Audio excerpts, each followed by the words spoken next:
Rewmi 24 TV. daleen ak jàmm mbokk yi ginnaaw ba ñu leen nuyoo siyaar leen lu doy waar ma ngay am ci diggante mool yi ñii di nappkat yi ñoom daal ñoo am histoire bu rëy ginnaaw ba nga xamee ne jàpp nañ sax seeni doom daal di leen ni lakk ci seeni kanam lakk yu ñaaw a ñaaw muy entre mool yi ñii di nag waa Guéd Ndar ñoom ñoo mobilisé wu jël lu toll ci 2 fukki gaal nee nañ def nañ ci ay ngànnaay ak seen jumtuwaay ngir dem attaqué waa Cayaar foofu ca Ndar la xewee lu doy waar kon waa Guéd Ndar ñoom ñi ngi noonu def seen 20 gaal daal di mobilisé wu def ci seen i ngàndaay ak seen i jumtuwaay daal mbooloo mu takku ña nga ca biir gaal yooyu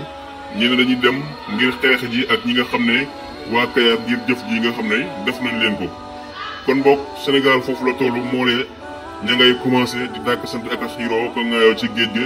ginnaaw ba nga xamee ne jàpp nañ ay xale def leen jëf ju ñaaw lakk seeni kanam lakk ba kenn mënu leen a xool loolee la ñu nemmeeku ci diwaanu Sénégal kon ma ngoog jéeye ma ngay wéy di am ca mool ya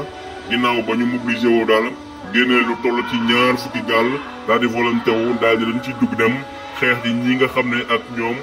ñooy waa Cayaar daal kon mool yi loolu la ñu def ñu ngoog embarqué dem na dañuy xeex lu kenn mësul gis ci Sénégal moom la ñuy nemmeeku kon boog mool yi jamono yi jot na ñu alerté Sénégal pour wax ne lii ñuy nekk di ko def nii mun naa jur guerre civile mun naa am ci biir réew kon mi ngoog fitna ma ngay nelaw yàlla rëbb na ko koy yee géej gi ñun ñoo ko bokk ñun ñëpp ay sénégalais la waaye li am jamono yi daal ñaaw na lool ba jéggi dayoo ndax bu ñu demee ba ne waa Guéd Ndar ña ngay def lu toll ci 2 fukki gaal di attaque waa Cayaar loolu moom lu doy waar la kon jaa ngeen jëf mbokk yi